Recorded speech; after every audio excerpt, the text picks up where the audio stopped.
Go fruit Cherson.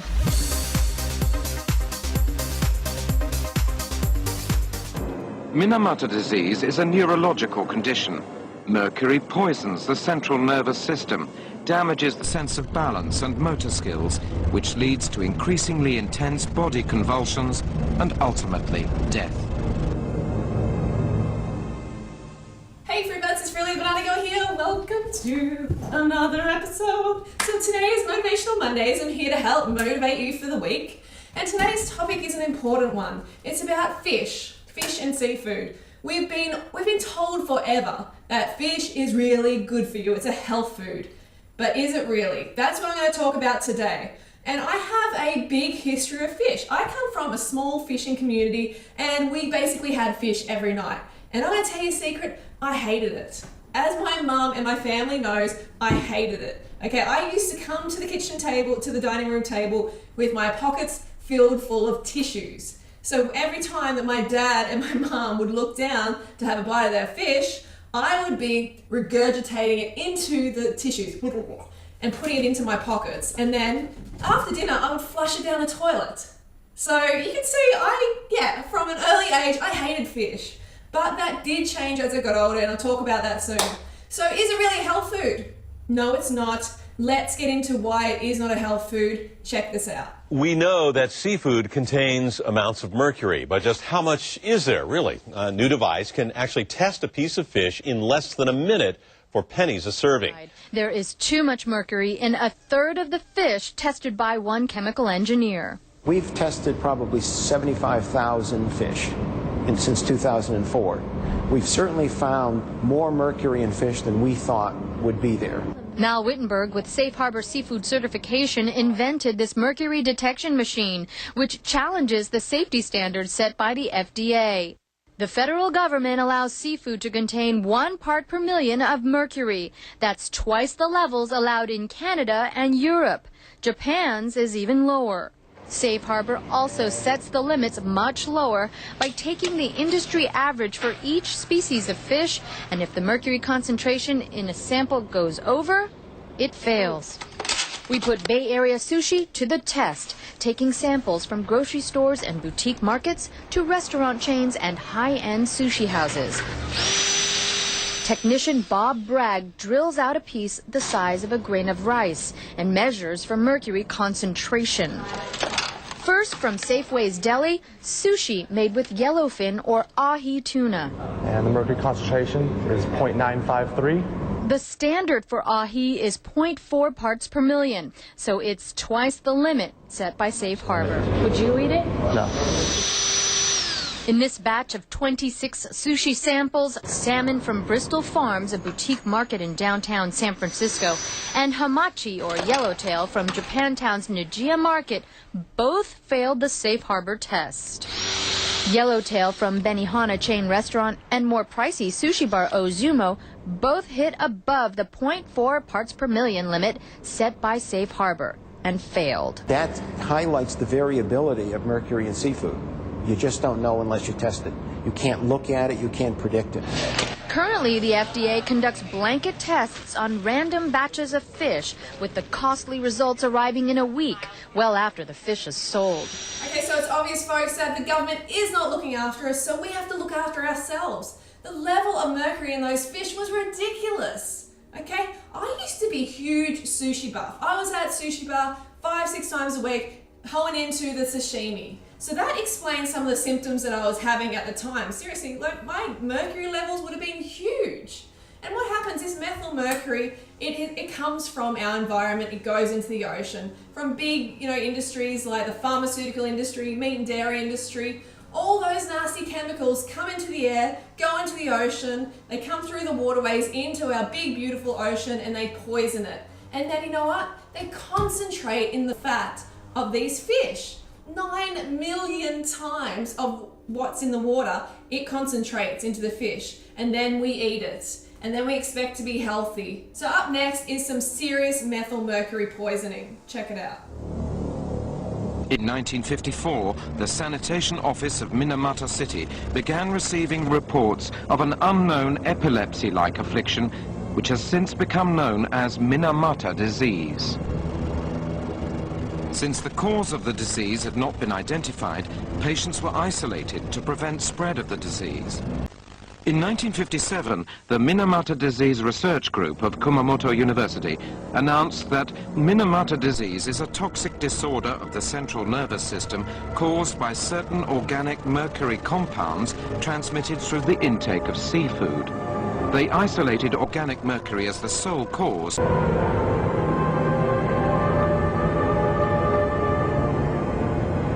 In the same year, extremely toxic levels of organic mercury were detected in the human patients.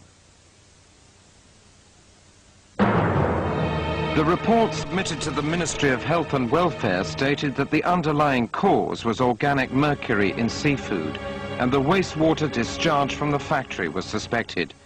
Afflicted patients continued to be found until 1960.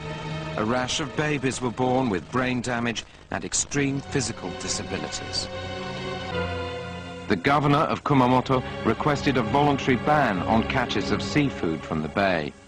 Wow, so that's some seriously nasty, nasty business. And I know some of you out there are saying, oh, I'm gonna be okay, it's fine. You know, that's just an extreme case of methylmercury poisoning. I only have it a couple of times a week. Really, stop scaring us. Well, folks, if you have it even a little bit, if you keep ingesting the fish, then the mercury levels in your body are going to increase because it accumulates in your tissues. And you may not make that connection between that symptom that you're experiencing and the fish that you're consuming and that methylmercury poisoning that you're experiencing. Now, Sue Kwan, everybody knows Sue Kwan, she's KPIX News, and she decided to do a supersize me with albacore tuna. And I said, Sue, you shouldn't do this. She says, well, I've already had my kids, and I ate a lot of tuna when I was younger, and I don't think it was too bad. I can't remember too much going on then, but, you know, maybe it's my memories going. So let me just eat it for 10 days. So she ate a can of tuna for 10 days, and her mercury went from 4.2 to 8.9. I said, well, I want to do it for another 10 days. I said, you really shouldn't do this, Sue, you know, because I can't tell her ethically to eat mercury every day. Yet people do it on a regular basis. So then her mercury went up to 17.2. And her projected mercury level would have been in the 50s had she continued at that rate. Of course, she went on the news and talked about it. The fishing industry wasn't too happy. They wrote a big letter back to Sue Kwan and mentioned my name in the letter 15 times and weren't too happy with supersize me albacore tuna. But it just goes to show that it does accumulate. So what did the FDA say about their action level? And this is in an email that I got that Sue forwarded to me. It said, from the FDA official said, I will speak about how the FDA defines an action level. The action level is a non-binding guidance that the FDA issues to establish a level of a contaminant that may be regarded as adulterated or illegal. The action level serves as guidance for the FDA, but does not commit the FDA to take any action. You know, if you're going to have an action level and don't take action, then why are you having an action level? So that's why when you go to the grocery stores, you can see fish being tested by all kinds of media personnel and non-government organizations that can be 2, 3, and 4 parts per million in the grocery store, and there's no warning as to that happening because they really can't test every fish. I should say, let me back up, they can test every fish. There is a test. Microanalytical Systems has offered the FDA, and the FDA has declined, telling Microanalytical Systems that what are we going to do with the fish that don't pass? I'll leave that for you to ponder. Researchers used ultrasound to measure the brain size in newborns of mothers who had high body levels of mercury compared to a control group of women who had low levels of mercury. Let's put that into practical terms. Compared to the low-level control group, here's where the high-level mercury women were. Now, how much canned tuna consumption is that equivalent to? Here's what your body mercury burden is if you eat 1 serving of canned tuna a day, about half a can. Here's what 2 cans a week will do to you, and this is just 1 can a week. So the bodies of the women suffering high mercury contamination in the ultrasound brain study were considered heavily contaminated But even just a little canned tuna once in a while could bump your levels even higher. So the high really wasn't that high, but still, what did they find? They demonstrated that newborns born to mothers with higher mercury hair levels had cerebellums up to 14% shorter than those born to mothers with lower mercury hair levels. They conclude that prenatal exposure to what may be considered really low levels of methylmercury does indeed influence fetal brain development, as detected by decreased size of a newborn's brain. So I know some of you are saying, oh, but fish oil's okay. I love my fish oil, I have it every morning. Fish oil's safe. No, it's not, folks, okay? One thing in particular that has been found in fish oil is PCBs. Nasty, dangerous chemicals that should never, ever be in the human body. They were banned for use back in 1979 for a reason, okay? Because they are dangerous chemicals. And they've been found in the fish oil, they've been found in fish, because look, like I said before, the chemicals that are found in the environment around the fish, aka the ocean, are concentrated around 9 million times in the fish's flesh. So when you're consuming that oil, when you're consuming that fish, you're consuming a whole lot of other stuff that you need to be made aware of. Check this out. Now to an important medical alert. Fish oil supplements are constantly touted for their health benefits because they contain omega-3 fatty acids. But a new lawsuit contends they may contain something else too, PCBs, industrial chemicals that were banned back in the 1970s because they cause cancer and birth defects. Beneath the surface of waterways like the Chesapeake Bay, small filter fish ingest polychlorinated biphenyl compounds, or PCBs, that were deposited there decades ago by electrical plants and other polluters. When environmental activists tested 10 different fish oil supplements, they say every one contained PCBs. According to California law, people should not be exposed to more than 90 nanograms of this carcinogen a day. But the results showed 3 of the 10 contained much more than that. Nature-made cod liver oil, and Now Foods salmon oil and double-strength cod liver oil. People are being exposed to PCBs through these products, and they're not being told. Are purported benefits of fish oil supplementation for the prevention and treatment of heart disease just a fishtail? Those advised to eat oily fish, and particularly those supplied with fish oil capsules, had a higher risk of cardiac death. Put all the studies together, and there's no justification for the use of omega-3s as a structured intervention in everyday clinical practice, or for guidelines supporting more dietary omega-3s. Well, given the new meta-analysis and other negative meta-analyses, our job as doctors should be to stop highly marketed fish oil supplementation in all of our patients. But hang on a second, Freely. I eat farm fish. I eat farm salmon. It's really healthy. Well, I hate to break it to you, but it is not. It's just as bad as ocean fish, if not worse. So when it comes down to the question of farmed or ocean, it's like, would you rather a punch in the face or a kick in the guts? The challenge of our time is to reconnect ourselves back into that world and see the repercussions of what we're doing. And nothing illustrates the issue better than the meal that I just sat down today. You all sat here and chowed down on farmed salmon, and obviously you don't give a shit about what you're putting into your body. You know what a farmed salmon is? It's filled with toxic chemicals. You know, where does the food that you feed your salmon? I know Tasmanian salmon. Those are not Tasmanian salmon. Those are Atlantic salmon that are brought and raised in cages in Tasmania. When you render down these fish into pellets, you concentrate whatever's in them. Then you feed the pellets to the salmon, and you concentrate what's in the pellets. So if you check those salmon, they're filled with dioxin, PCBs, dieldrin, Teflon, malachite green. You can go down the list, and that's what you just put into your bodies. You know, and you know, when you feed salmon pellets, the flesh comes out gray. You wouldn't eat a salmon that was gray. A week before they're to go to the market, the seller comes to the buyer with a fan of colors from bright red to yellow and says, "What color do you want your salmon?" They also had to figure out a way to make grayish fish flesh look pink, which it is naturally when pulled out of the ocean. So the aquaculture industry feeds farmed fish artificial coloring. This is from the drug company Roche. Fish farmers get to pick out the color they want to dye their flesh like paint chips. You choose, and they feed it a dye the last week, so the nice orange color you ate is the dye they fed the fish. I'm not even going to talk about the ecological consequences of growing these carnivores in open net pens where sea lice and disease now are spreading to the wild fish in the neighborhood, and all of the buildup of feces under these net pens.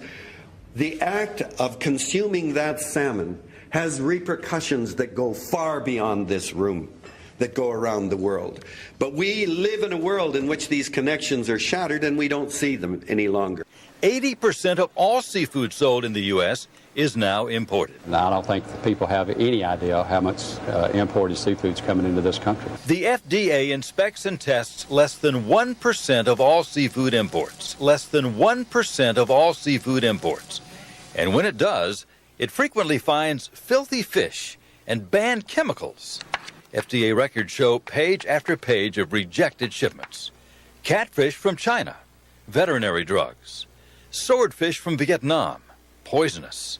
Snapper from Malaysia, filthy. If it's from a foreign country, I'd be very cautious. I wouldn't eat it. One of the things often found in this imported fish is a fungicide called malachite green. It's illegal to use in food because it causes cancer and birth defects. Lab tests routinely detect antibiotics banned for use in food in the United States. Antibiotics are used to treat fish raised in crowded conditions that can breed bacteria, viruses, and parasites. Food safety advocates say the FDA is not doing enough to protect consumers. Consumers may be getting a dose of antibiotics with their seafood dinner, and that's something that the government should stop. Lab testers say fish farmers in nations like China play a cat-and-mouse game with them. When the lab rejects shipments for an illegal chemical, foreign fish farmers simply switch to another harmful chemical. They know it's illegal, they know it hurts people, but they do it anyway. Researchers say the chemicals and antibiotics found may not make you sick immediately,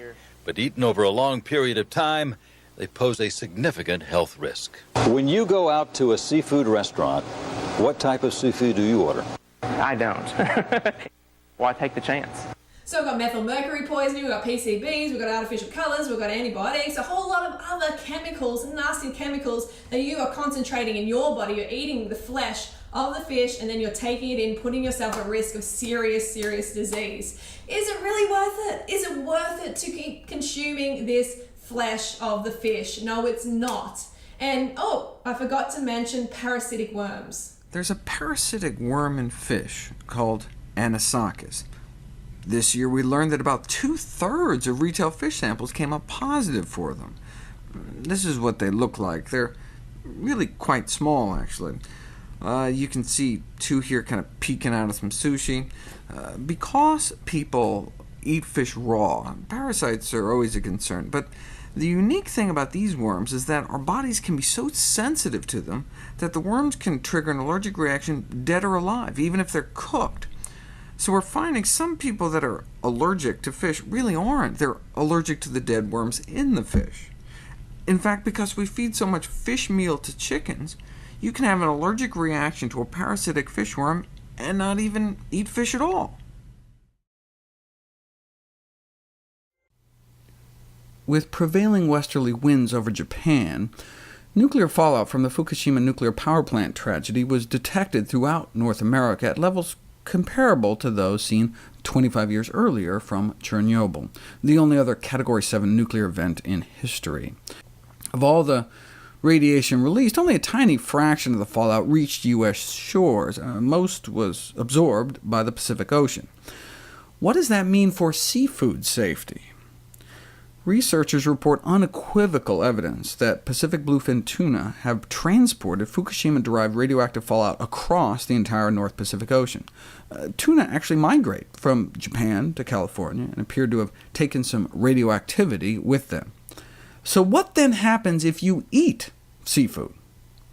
Researchers measured the increase in radioactive polonium levels in semen after a single seafood meal. Caused a 300% spike in levels. Probably not enough to cause infertility, but that was just one meal.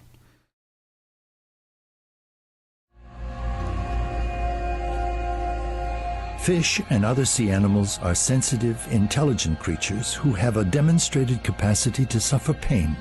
Massive trawling nets indiscriminately drag hundreds of tons of fish and other animals along the ocean floor. As they are dragged up from the ocean depths, the fish undergo excruciatingly painful decompression. The extreme changes in pressure can rupture their swim bladders and pop out their eyes. They are then tossed on board where the surviving fish either suffocate or are crushed to death. Others are still alive when they are hacked apart on these floating slaughterhouses. Untold millions of dolphins, turtles, and other non-target aquatic animals are also killed by ocean trawler nets each year. Today, approximately 1 in 5 fish consumed worldwide is raised in captivity. Like factory-farmed animals on land, farm-raised fish are crowded by the tens of thousands in small, disease- and excrement-ridden areas for their entire lives. When fish reach market weight, they are loaded onto tanker trucks and shipped to slaughter, where common killing methods include slow suffocation.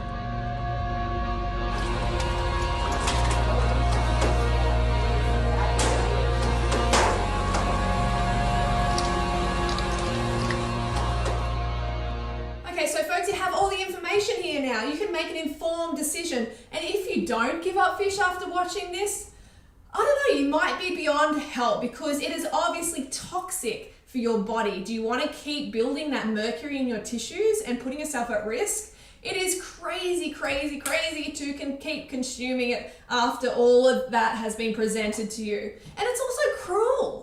You know, you can eat in a way that doesn't hurt any other being around you. From this moment, you can go cruelty-free. You can make the choice, drop the excuses, and pick up a plant-based diet. It's up to you. And cruelty-free, I mean for yourself as well, because you're actually making yourself healthier. It is a healthier way to live. So it is win-win on every level. And folks, eating fish is not sustainable. It is raping the ocean, as you saw from that video. Raping the ocean, it is not nice to the fish. Simply not nice at all. It's barbaric, it's disgusting, and it's also not healthy. It's toxic. So why would you not give it up? There's so many fantastic vegan foods that can replace the fish. So please make the right choice for yourself, for the fish, for the environment. Everything that you do, every little bit of food that you eat has a ripple effect around you, okay? It's not each to their own, everyone can eat whatever they want. No, we're in this together. We need to make conscious choices when we sit down to eat. So I hope that was informative. I hope that inspired you to give up the fish, okay? So don't forget to go fruit yourself or root yourself, and I will see you soon. Farmed animals are every bit as intelligent, curious, and capable of feeling pain and suffering as the dogs and cats so many of us know and love. If you are at all moved by this film, please do your part. Make a commitment today to explore a vegan diet. It could be one of the best decisions of your life. By withdrawing our support of this cruel and violent system, we can put our ethics on the table and make a statement for a kinder and more compassionate society for all animals.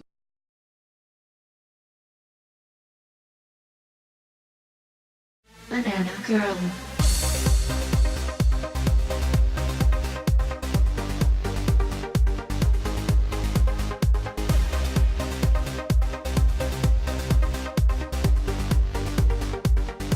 Go fruit yourself.